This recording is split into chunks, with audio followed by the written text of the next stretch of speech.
Hola, un saludo desde La Habana. Estamos viviendo el viernes, sí, el último día de la semana con este programa y yo soy Joanny Sánchez, cubana, periodista, ciudadana. Además, la jornada ha amanecido cálida con pocas nubes aquí en la capital cubana y muchísimo calor, así que abriré una a una las persianas de esta ventana 14 a ver si logro que entre algo de brisa, de fresco informativo, pero sobre todo para asomarme e invitarlos a ustedes a que se asomen junto a mí a los temas y las noticias más importantes de este 24 de septiembre de 2021, aquí en Cuba.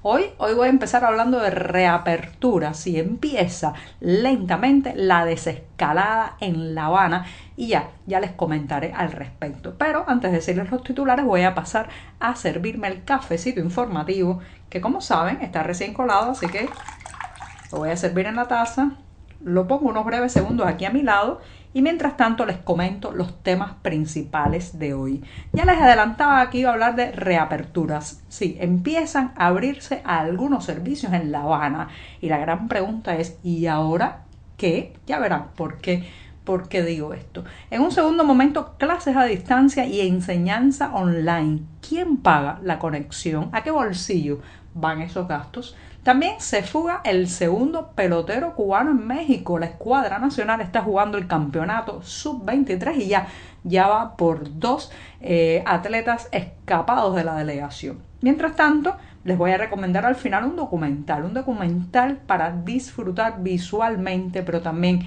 para la nostalgia, para los arquitectos, para el buen ver. Se trata de Para construir otra casa, un documental inspirador sobre un pintor cubano residente en Miami. Dicho esto, presentados los titulares, ahora sí voy a tomar la cucharita para revolver este café que se ha ido refrescando un poco, pero sigue estando caliente, sin una gota de azúcar amargo. La cucharita la uso para terminar de refrescarlo y siempre necesario.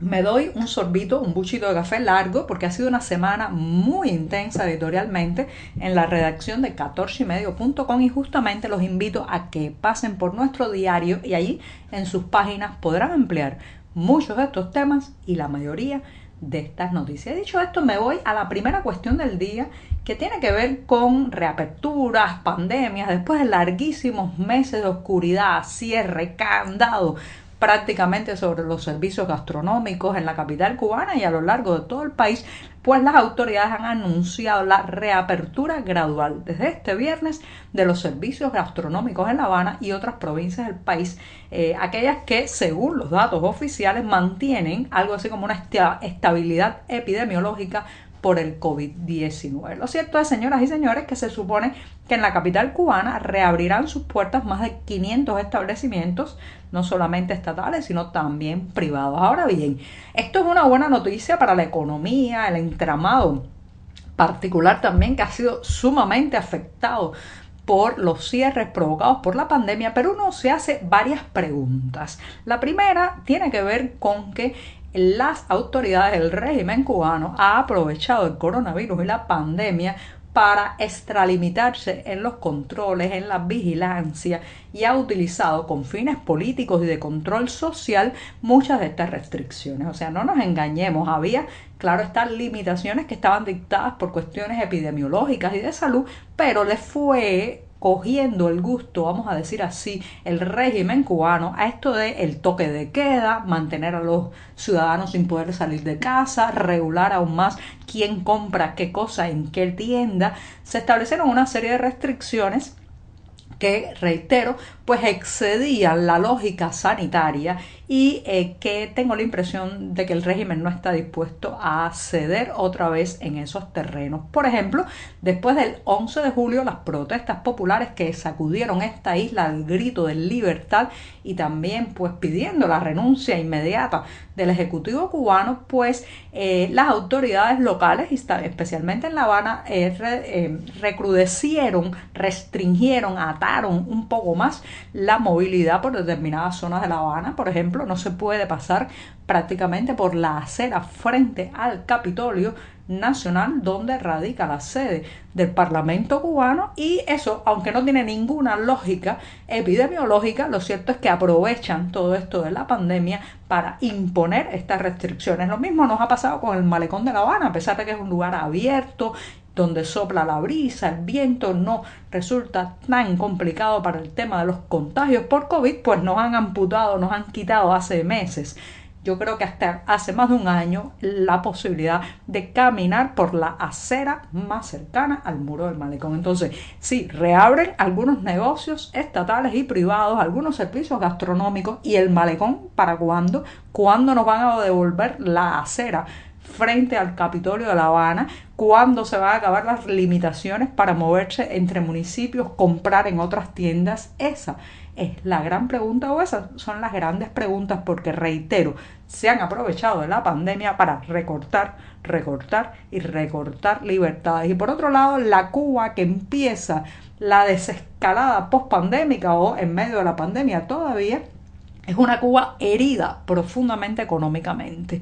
La posibilidad de acceder a alimentos, la posibilidad de mantener a un negocio privado un suministro estable de productos es limitadísima, señoras y señores, no nos engañemos. Entonces entramos en algo que las autoridades han dado en llamar la normalización, pero nadie se cree que esto sea normal. Así que abren los negocios, abren los servicios gastronómicos poco a poco, y permitirán entonces la protesta pacífica del próximo 20 de noviembre, permitirán que la gente se reúna, se encuentre, confluya, o seguirán algunas restricciones por un lado mientras se abre por otro. No sabemos. La gran interrogante, esas son las grandes interrogantes, y me temo que este régimen le ha gustado esto de la pandemia para controlar, retirar movilidad, y no está dispuesto a devolver esas pequeñas parcelas de movilidad,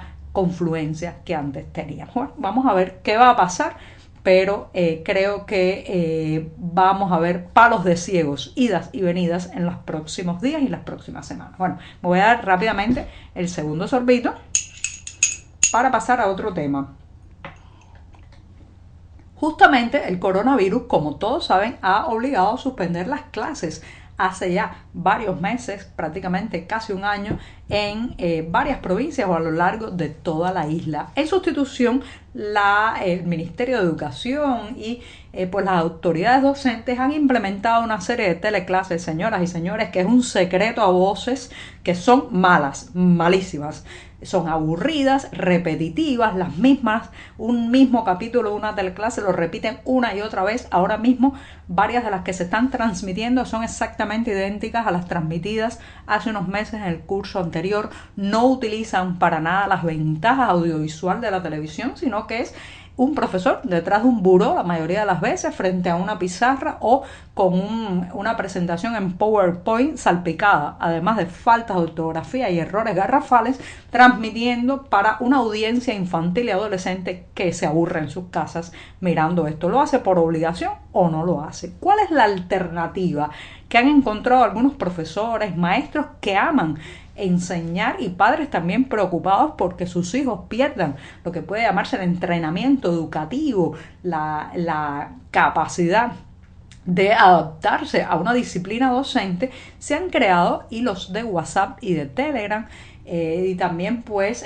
a través de otras herramientas digitales. Los profesores están tratando de mantener el vínculo con estos alumnos, les envían tareas, las revisan, comparten conocimientos e intercambian en estos espacios de mensajería instantánea. Pero ¿quién paga eso? No vaya usted a creer que es el Ministerio de Educación, que son las autoridades. Aquí ningún profesor de este país, ningún maestro ha recibido un paquete de navegación web subsidiado a bajo precio o gratuito para hacer ese trabajo. Es increíble, teniendo un monopolio estatal de telecomunicaciones, siendo también todas las escuelas cubanas un monopolio bajo el Ministerio de Educación, que estas dos entidades no hayan podido ponerse de acuerdo para proveer a los maestros de datos, conectividad gratuita, subsidiada que les permita mantener el contacto con sus estudiantes. Entonces, ¿cuál es la opción oficial? La teleclase transmitida por televisión, que ya les decía que es aburrida y muchos niños simplemente no las están viendo. O sea, que o la pantalla del televisor o WhatsApp y Telegram, pero ese tienen que financiarlo los maestros y las familias. Bueno, rápidamente me voy al tercer tema. Ya habíamos hablado aquí de la fuga permanente de deportistas y atletas, y ahora el equipo patriótico, digo patriótico entre comillas porque así lo definió la prensa oficial cubana antes de que saliera rumbo a México para jugar el campeonato sub-23 de béisbol que está teniendo lugar en ese país. Bueno, pues el equipo patriótico ya se le han fugado 2 peloteros. Sí, el segundo se supo ya en la noche de ayer y esta mañana pues la noticia ha reventado en las redes sociales. El santiaguero Uber Mejías, un lanzador de 20 años, se escapó del conjunto en la ciudad de Obregón, en el estado mexicano de Sonora. Así que van 2 y bueno, pues la escuadra empieza a cojear porque se han ido ya al menos 2 atletas, reitero, del equipo que está jugando el campeonato sub-23, en México. Y me voy recomendándoles un documental. Llega el fin de semana, se busca qué ver y es un buen momento para acercarse a la obra del director cubano Eliezer Jiménez Almeida, que hace ya unos años, pero he podido disfrutarlo. Hace pocos días pude disfrutar de este documental.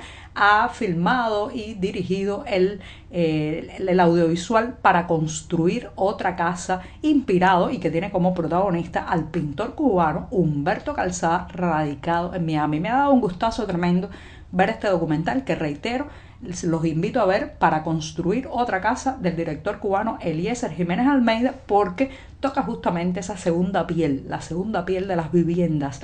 Más allá del cuerpo, la casa, el hogar, la estructura que te rodea, es como una segunda piel. ¿Y qué pasa? ¿Qué pasa cuando emigramos? ¿Qué pasa cuando nos vamos? Bueno, pues Humberto Calzada es especialista en recrear justo esa piel que dejó atrás y que ha tenido que reconstruir en Miami. Y con esto me despido este lunes. Espero que disfruten el fin de semana. Muchas gracias.